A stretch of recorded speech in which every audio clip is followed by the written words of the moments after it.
Jack Armstrong! Jack Armstrong! Jack Armstrong! Jack Armstrong, the all-American boy. Wave the flag proud and high, boys. Show them how we stand. Ever shall our team be champions, known throughout the land. Wheaties, Breakfast of Champions, bring you the thrilling adventures of Jack Armstrong, the all-American boy.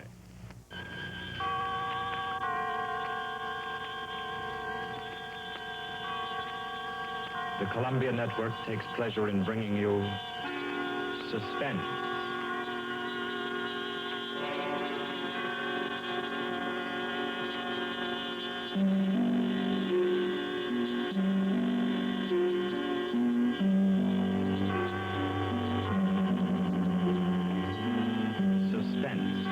Columbia's parade of outstanding thrillers, produced and directed by William Spear and scored by Bernard Herrmann.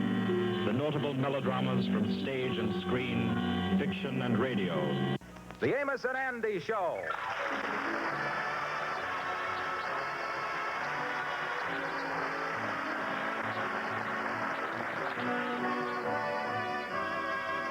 If you believe that the age of miracles is past, well, you're in for a jolt. Andy has just told his friends, Amos, the Kingfish, and Van Porter, that he's finally decided, after many bitter experiences, that women no longer have a place in his life.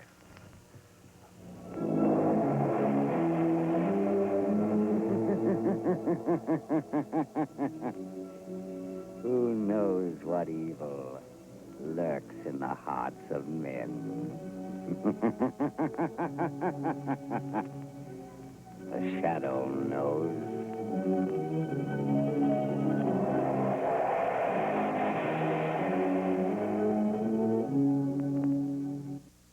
The Green Hornet.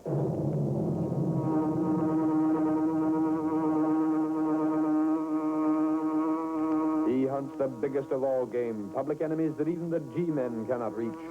The Green Hornet.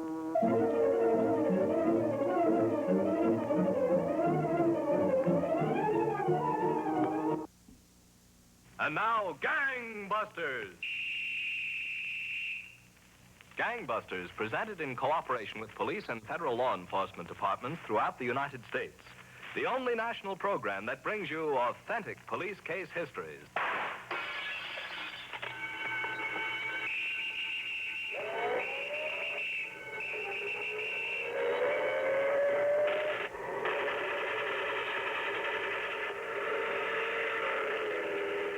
Tonight, Gangbusters presents the case of the golf course murder.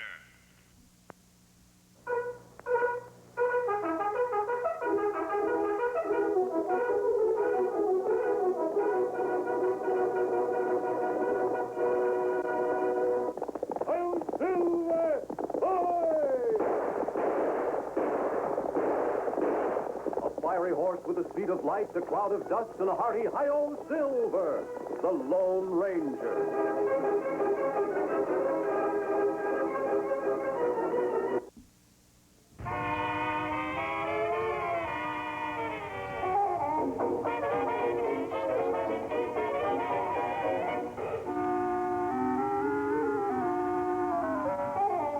Let me tell you something, Jasper.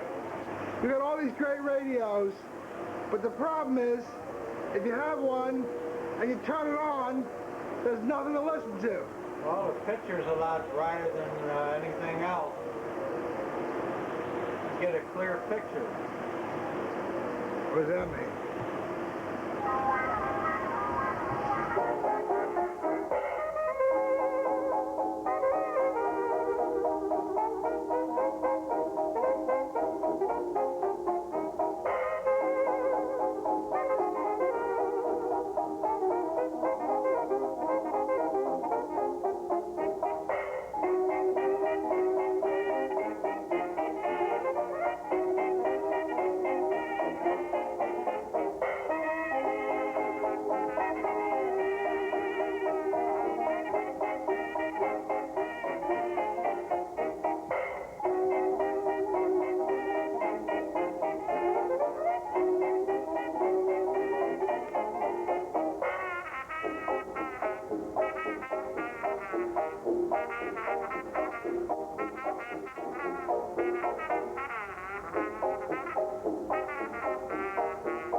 Jasper, how many fruit baskets do you make every year? Oh, we go 10, 15,000 a year.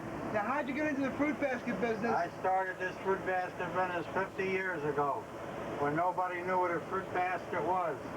What kind of people get fruit baskets? Well, they thought that you only sold fruit baskets around the holidays. I've proved them different. You sell fruit baskets every day. Hospitals. How much would a fruit basket like that cost? We got them anywhere from $25 to $200.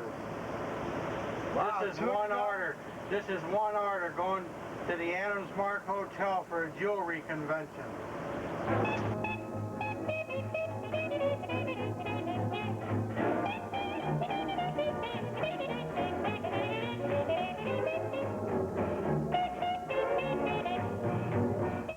We're here at Jasper's Radio Museum on Cherokee Street in Antique Row, and we're with Mr.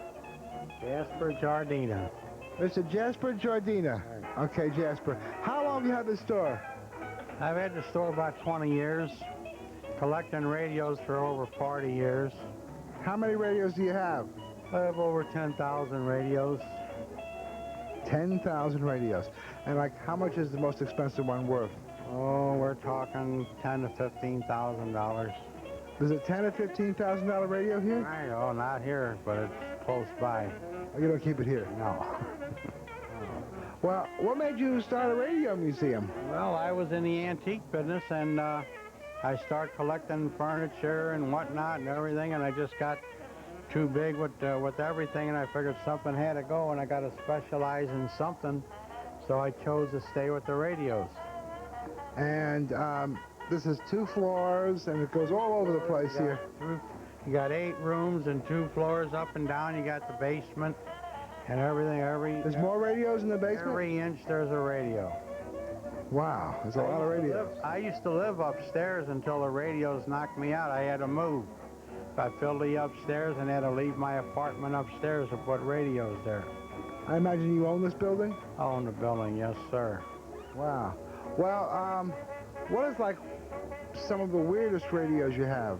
Well, they come in all different sizes and shapes. There's novelty radios. There's old-time regular mom-and-pop radios, the old floor model radio, and just about anything that that they make can be made into a radio. I hear there's a new one out that it has a bottle of perfume with it. It's a ceramic, and it has a radio on it. I got to go and hunt that up to see if I got to run that down and see if it's true or not.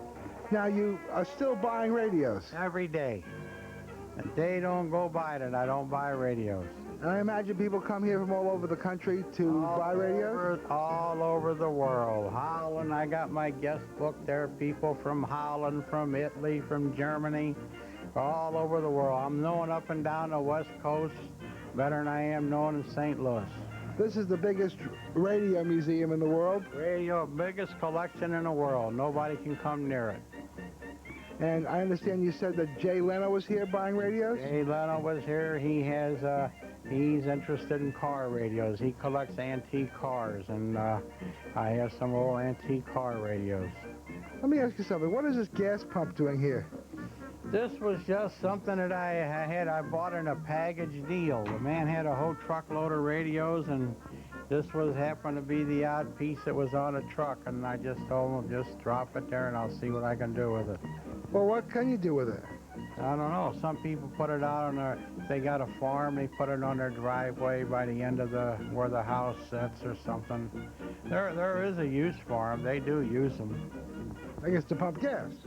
No, they put a mailbox on them or put a light on them. Use it for a decorative piece. Now, I look at all these radios here, an incredible collection of radios. The thing that I say to myself is, there's so many radios, there's thousands and thousands of radios here, but if you had one of these radios and you took it home and turned it on, there's so little to listen to on the radio. No, there's plenty to listen to on the radio. I listen to the radio all the time, 24 hours a day.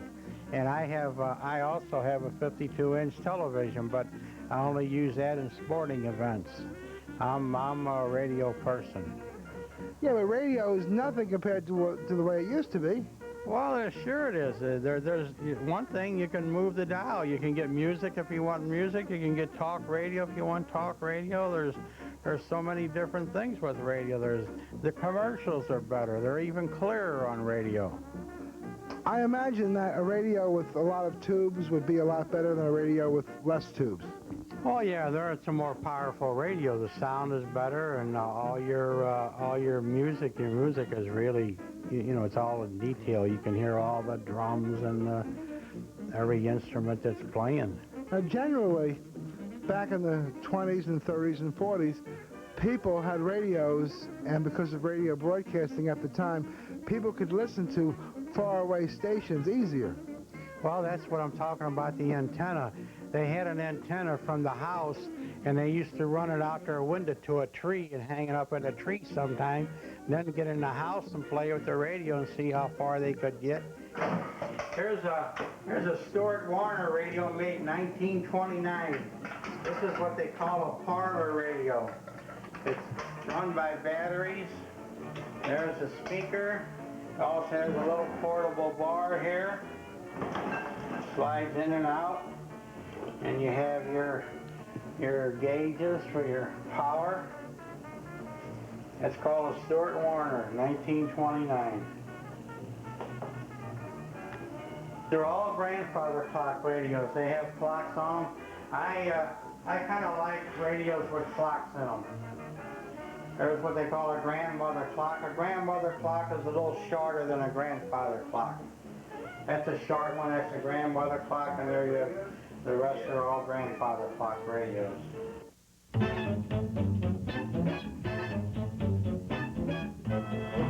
This here's a parlor radio. It's all hand carved. It's called a Roosevelt. This is 1929. Very ornate. All hand carved, no composition wood. This is an early battery set. It looks similar to a cable radio. Your three dials are on the top here, where all three numbers on the dials have to match in order to get into a station. But on the inside you have your all your mechanism. Here's your speaker. Then you have your WD-11 tubes, which are about $80 a piece today. And these are your power tubes in the back, the great big tubes in there. But that is just how they all went into radios. Everybody wanted something different. Show us the radio behind you. It looks like books. Yeah, this is a book radio. There looks like a set of books. Open it up. Wow. That's amazing. There's radios in every shape, color, or form. That's a Philco, that's a mantle clock radio. How much would a radio like that be worth? Oh, I'd say 500 to 600. But everything is all intact, you know. You don't have a busted top or all chopped up. Everything I have is pretty well intact. It's amazing the stuff you have here. Here's another early battery set. This took the great big car battery. They stored them under here. When the farmer was done plowing the ground, they come in and put the battery in here and hook up the radio. There's the dials, and here's the speaker. Wow. Now, most of the farms didn't have, almost all the farms didn't have electricity back then. No, this is just by saying he was out plowing the field, he had the big battery, put it in there and hooked up the radio. See, here's another nice radio. This is called a Kennedy. See how competitive it was in them days? That's called a Kennedy. And look at the woodwork on that there. Radio was really competitive in them days. Now, all these radios had to have an external antenna, right? Oh yeah, they still do today. That's a small Zenith, little small Zenith table radio. That's from the 40s. See, these radios tell you what era they're from. They got away from the great big radios, from big floor models, and they had these here. Then the 40s, they come into this. Then the late 40s, they come with the Bakelite. You know, nobody wanted the heavy things. Well, these are Edison record players. They're with the cylinder record. Remember, this is the cylinder record they play. Some have a 1 minute cylinder, and some have a 2 minute cylinder. And the horn goes here. The tripod that holds the horn on. Gee. What's amazing is the different size horn, how much This is what they call a tulip horn. Then you have the brass horn. You have the all brass horn. Here, this thing's wrong. How's that thing wrong? Turn it on. Can I play something? You're still doing it? Yeah. Turn it on. You just turned it off. Put the horn on first. Oh, it's got to crank it up first.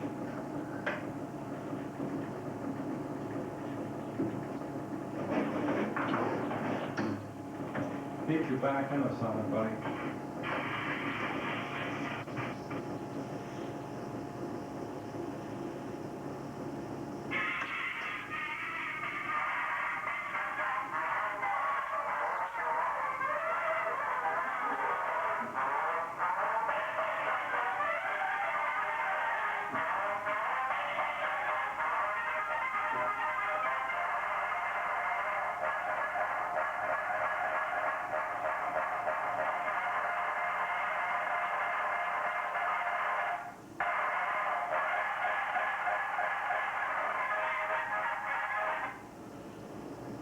Wow. The sound is so much clearer.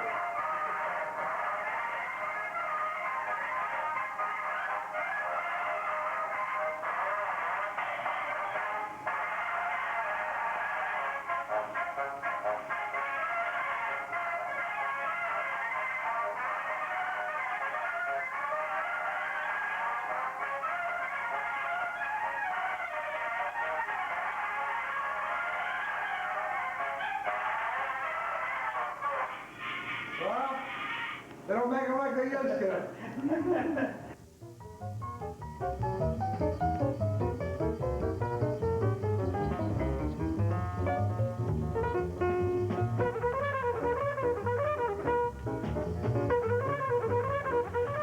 It's been a pleasure having you coming down to take a picture of my radio museum. I really don't do this for the money. I love it, and I love the fun with it. Listen, Jasper, I'm going to tell you something. That you are performing a great service by having this radio museum and by preserving something that nobody else is. I think this is probably unique in the whole world. Well, that's my goal, just like I say, to pass it on to my daughter and my grandkids and have it here for somebody to enjoy anytime they want. People come in here and they troubleshoot and they look for tubes and they look for parts. If I got them, they're welcome to them. If they're restoring a radio and I can help them, I'm glad to do it. When we were taping this story about Jasper's Radio Museum, there were people coming in all the time asking to buy different radios, and Jasper wouldn't sell them to them. He is truly a man that is a collector, that's preserving the past, and I can't tell you how lucky we are to have this wonderful place in our town. Jasper's Radio Museum.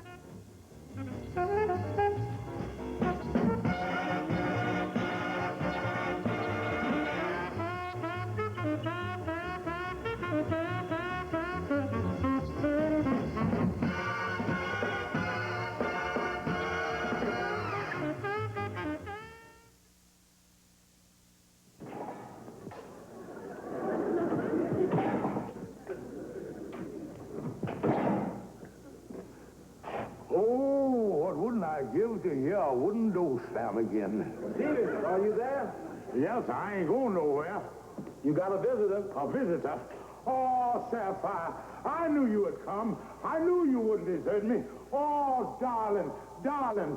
Where is you, darling? Yeah, it is, darling. Oh, Calhoun. 5 minutes. Okay. Kingfish, this is a nasty robbery rap they done pinned on you. Calhoun, you got to get me out of here. I am innocent, completely innocent. Innocent? Well, now, that's liable to slow me down a little. I ain't never had a client that is innocent before. Calhoun, this is the worst mess I ever done been in. You were my lawyer. Yeah, things look bad. They got a lot of circumstantial evidence against you. But I is happy to tell you that I is getting you out of this mess. Calhoun, how you gonna do it? Never you mind. But when I put you on the stand tomorrow afternoon, we win the case. I got everything in the bag. Kingfish, I got a foolproof scheme of how to get you out of this whole mess. When I make my point, the judge is gonna throw the case right out of court. That's fine, Calhoun. That's fine. Okay. Hey, boy, come on, get me out of this thing. Calhoun, you're a great lawyer, Calhoun. Incidentally, I have arranged to have the opening of your trial delayed till tomorrow afternoon at 2 o'clock. As long as you're going to be in here, you may as well get as many free meals as you can. See you later. Your Honor, as counsel for the defense, I emphatically deny the accusations of the prosecutor. I intend to prove that my client entered Anderson's pawn shop for the most innocent of reasons, and that robbery was furthest from the mind of this innocent man. Your Honor, as my first witness, I would like to call to the stand the defendant, George Kingfish Stevens. Step up there, bud.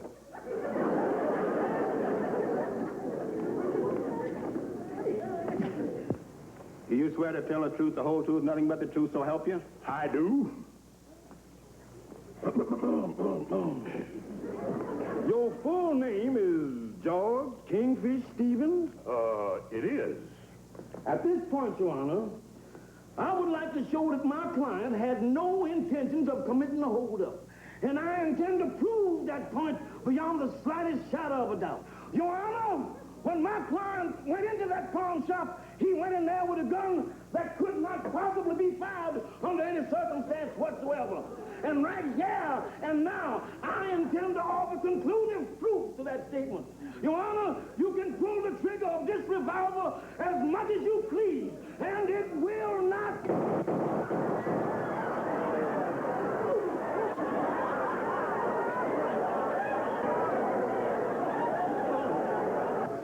Your Honor, I would like to ask the court's permission to resign from the case.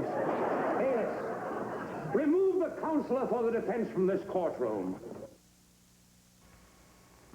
Extra, something extra. Posies for the girlfriend? Yes, sir. And an extra blossomer to wear in his buttonhole. Everyone likes that little something extra. A dozen rolls, and the baker tosses in an extra one to make it a baker's dozen.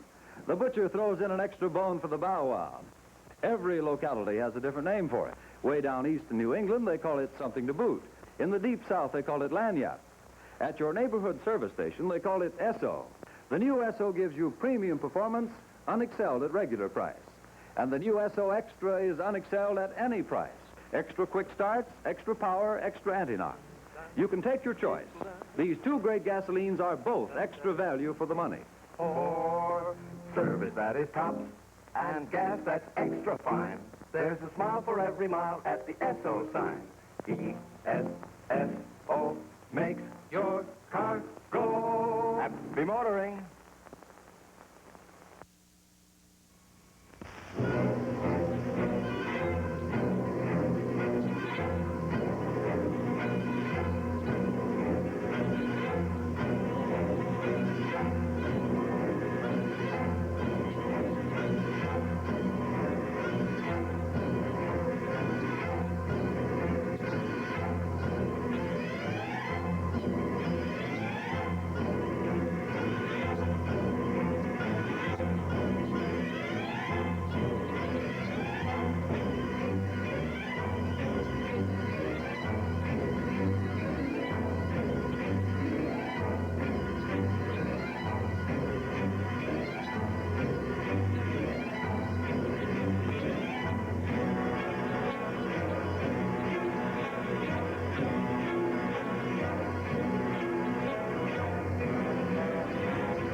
what I always say is that the water from the St. Louis tap today was somebody's piss a few days ago, because they keep recycling the same water over and over again in the Mississippi River.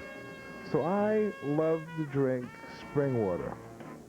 And Linda and Marty and me and some other people went to a beautiful spring in South Missouri and filled up our own jugs with spring water. This place is called Reed Spring, and it's really beautiful. And the water's real good, too.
Marty? Yeah. We got 87 jugs full of water. Yeah. Counting Linda, look at 89.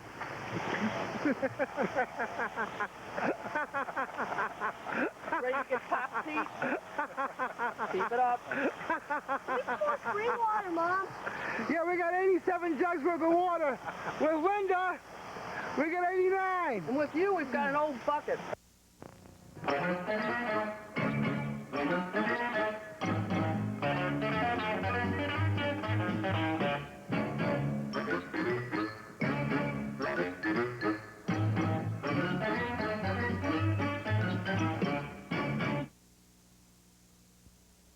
Hi, this is Marty, and this is Worldwide Magazine. I'm at Vince's birthday party, and you know Vince is like, how old is Vince now, Pete?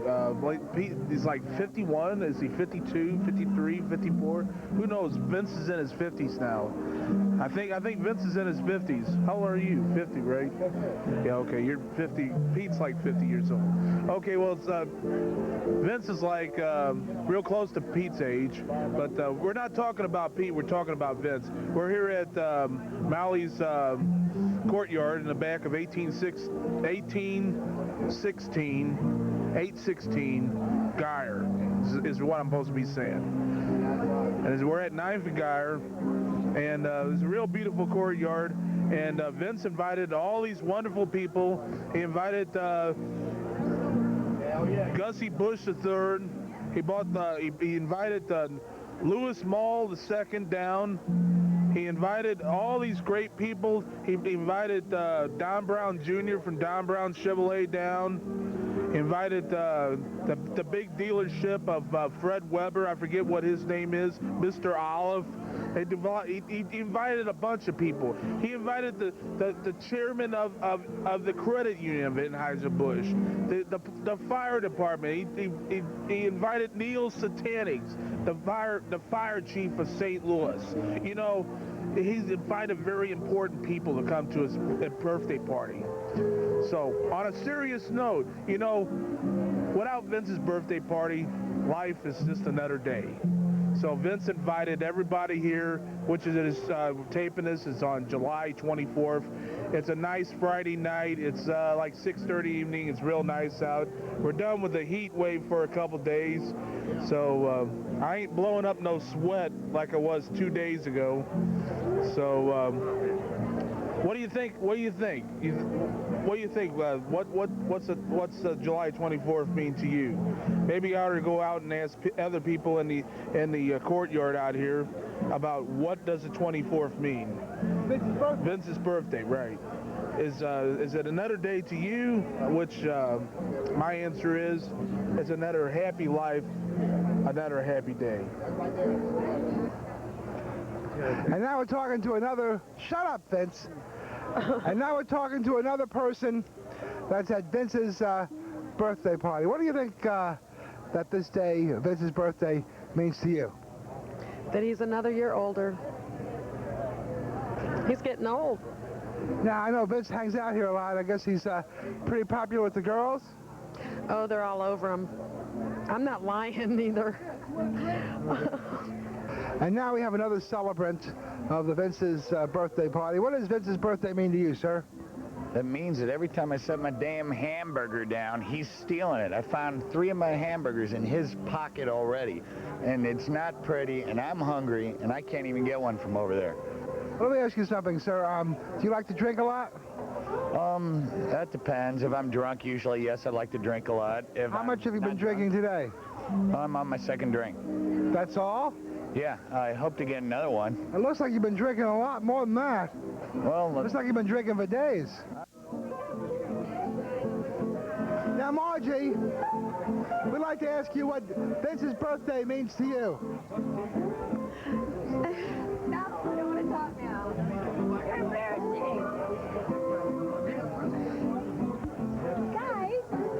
Now, Vince tells me that he's kind of like quite involved with you. Is that true? Stop it.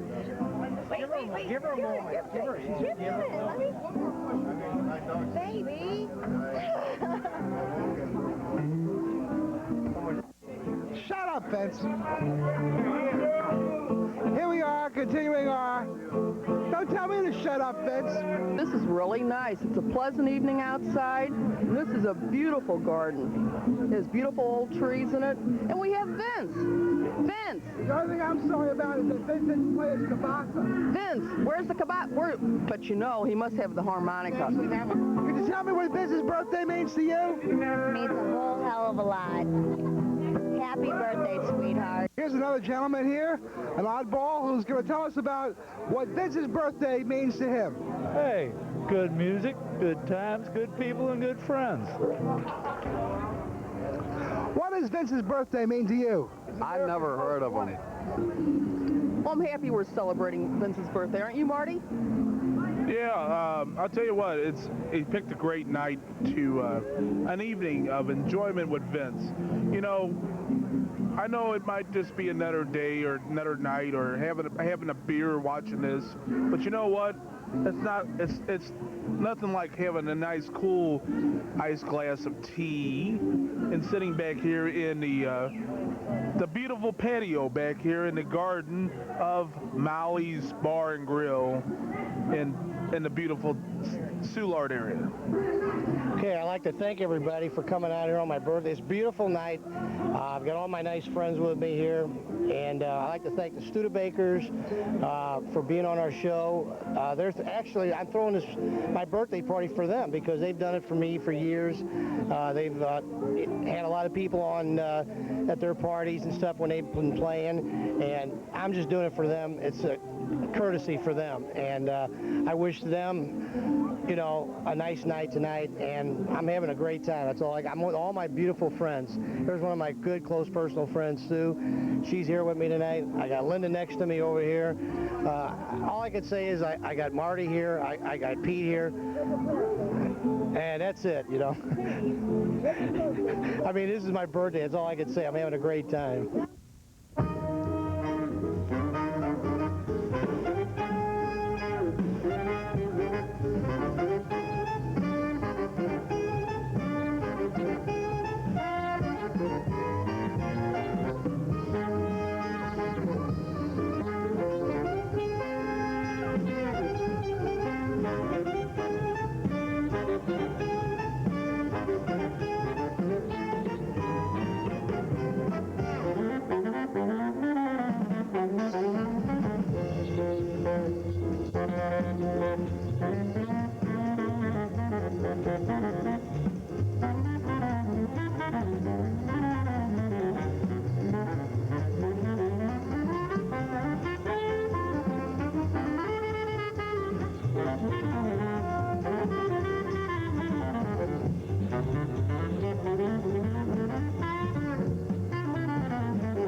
You know, people get very attached to their pets.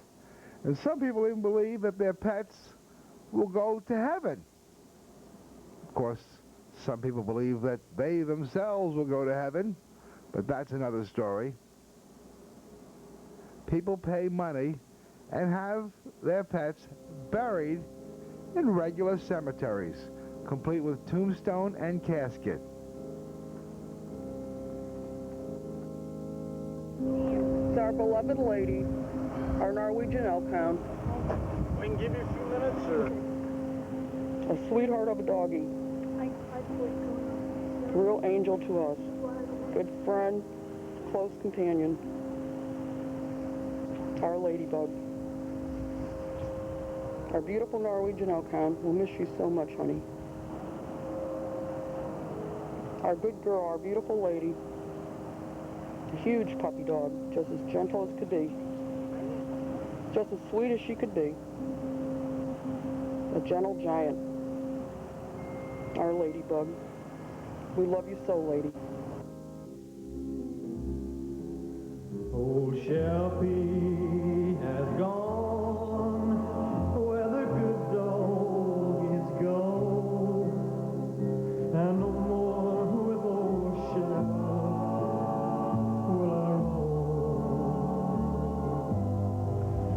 but it's all half a heaven. There's one thing I know. Old ship has a wonderful home.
We're going to get her a nice battery.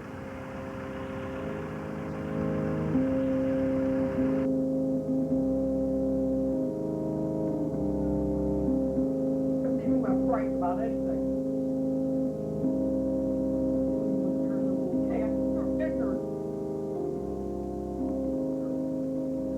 If you love your animal, no amount is too great to commemorate his life. You ain't nothing but a hound dog, you're crying all the time. You ain't nothing but a hound dog, crying all the time. Well, you ain't nothing but a rabbit and you ain't no friend of mine.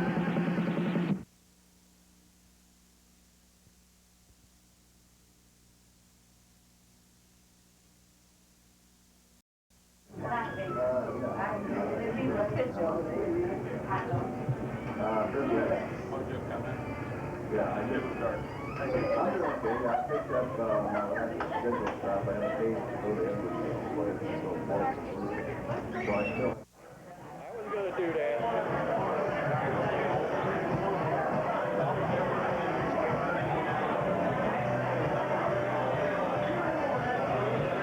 One beautiful day in the merry month of May, the great Titanic sailed away. Shine was in the boiler room eating some peas. Black-eyed peas they were. Yeah. Water come down there to his knees. Before Shine could take a bite of bread, that water come down there to his head. Shine run up on the deck to Captain, that water down there up to my neck. Captain said, Shine, go back and pack the sacks. We got our sacks to keep this water back. Shine said, Captain, you started to stand up your bullshit and drinking, but can't you see this big mother I'll be in New York unpacking my trunk when the rude news reached the world this mother song. Captain said, Shine, go back and fear no doubt. Before I take this 2x4 and wear your ass out. Shine jumped over the ocean and did a backhand stroke. Water shot from his ass like a motorboat. All these rich mother on the top. One bitch hollered, Shine, stop. All this good I'll give if you make it possible for me to live. Shine said, bitch. Line, but a piece of worth me dying. If I was in Mississippi and asked you for some trim, you'd have had my black ass hanging from the highest limb.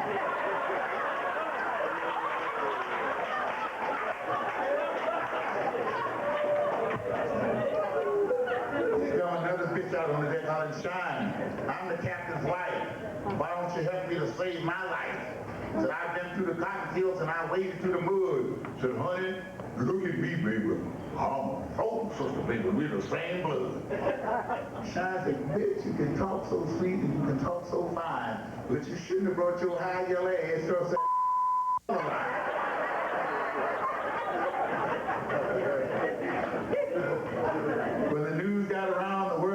Titanic was lost at sea. Sean was on Cottage Grove and 63rd in Chicago. Down on his knees, trying to nickel out, shooting a dime. I hope to pass. I left 10,000 rich mother on the ass. Everybody wondered why Sean didn't drown. He had a cork stuck up in his ass. He couldn't go down.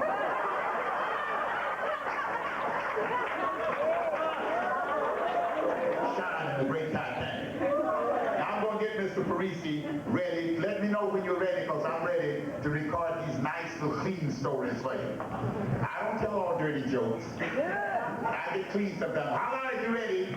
Okay. You ready? Well, let me tell you, I'm in St. Louis now, the home of the Parisi show.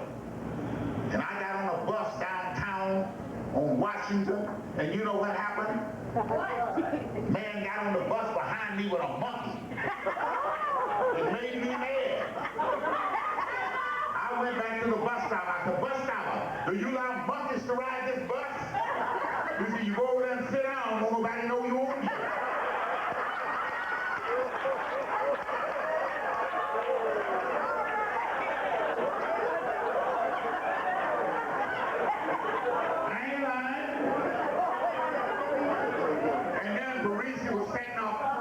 For me here in St. Louis, y'all hear me talking about Washington, but I don't seem like I don't know but one street in St. Louis.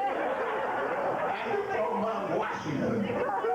But he wanted me to go to visit the children in the children's ward of the hospital. I went there, and when I got there, there was 2 little babies in the crib pen playing.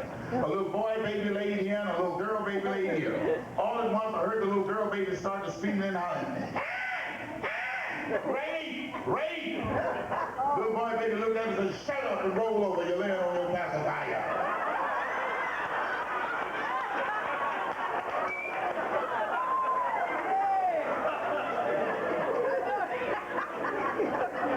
I'm running for president. Elizabeth can run England, I can goddamn show run America. Y'all thought Clinton was going to give you something, he ain't going to give you a goddamn thing. Put me in there, I'll give you as much as Clinton gonna give you. You all elect me for president, I will not promise you a chicken in every pot. I will not promise to make every mother perfectly clear. If you all elect me for president, I will not promise you a damn thing. Well, that's just what you'll get. You ain't getting nothing nowhere. You might as well get nothing from me. Nothing from nothing leaves nothing. But I will have a constitution that will legalize prostitution. You can bet your sweet ass I will legalize rags. I was at a political meeting the other day and said, Mr. Dolomite, how do you stand on prostitution? I said, I don't stand on it, I lay on it. I said, Mr. Dolomite, how do you stand on unemployment? I said, at the end of the line. So, Mr. Dolomite, what you going to do about jobs? Nothing. I'm going to legalize stealing. And brothers and sisters, if I get in the White House, I don't want you, all you white fellas that's sitting up here, don't worry. If I get in the White House and we take over, I will not have all the whites killed. You know why? We will need workers, baby. Need somebody to harvest the melons and clean the chickens. I'm putting you in the watermelon patch. I ain't lying. You the cleaning the chitlins, darling. You know how to clean chitlins? I ain't lying. Dolomite is my name. Oh, he's bad. The man is out of sight. He's a tough son of a gun, y'all.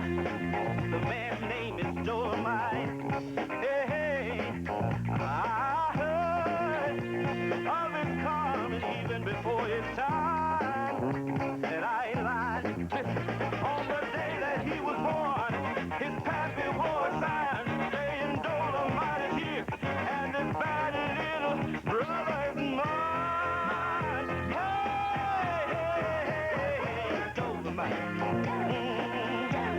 Oh, man, you're out of sight. Dolomite is my name, and fucking up motherfuckers is my game. Breathing down your neck. Damn! Girl, this motherfucker's got rhythm, haven't you? I've got an all-girl army that knows what to do. They'll fox as hell and practice kung fu. I put my finger in the ground and turn the whole world around. I'm the one that killed Monday and whooped Tuesday and put Wednesday in the hospital. Called up Thursday to tell Friday not to bird Saturday on Sunday.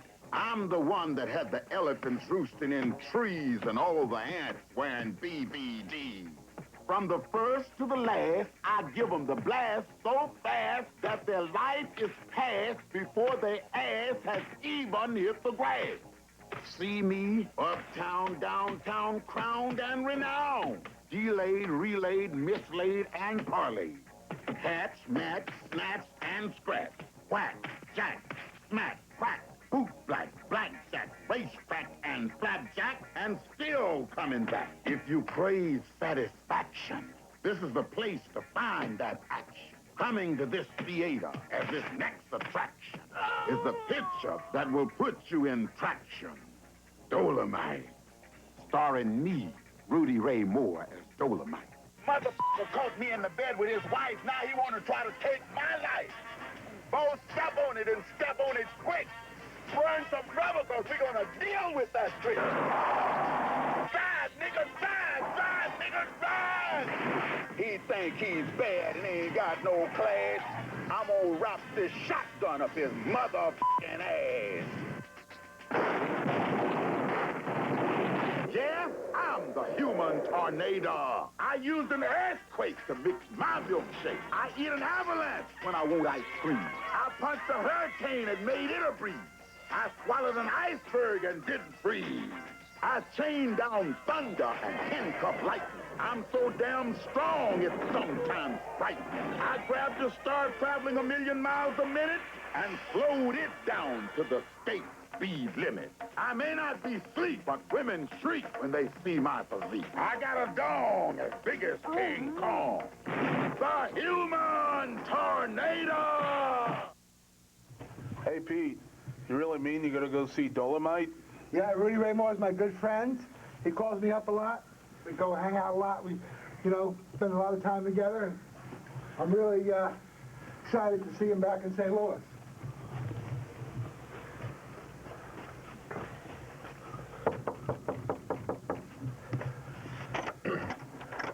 Rudy Ray, how nice What the you want? You goddamn rat soup eating junk George, no business born hunky mother.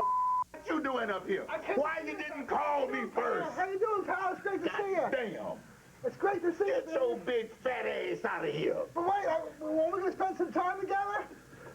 You should have called first. I didn't know you was bringing your ass up here. Oh, you should meet my friends Marty and Angelo and Big Mike. Now you brought some more motherfuckers up here. Look at this big fat juicy butt motherfucker. Goddamn. And a man here with a goddamn camera. Motherfucker, get your ass out of here. Ain't that a wait, let me just come in for a while. Ned, don't bring your ass in here. Come on, let me in. Come on, I want to talk to you. Ass roaches and all in here. Get out of here. Get out of here.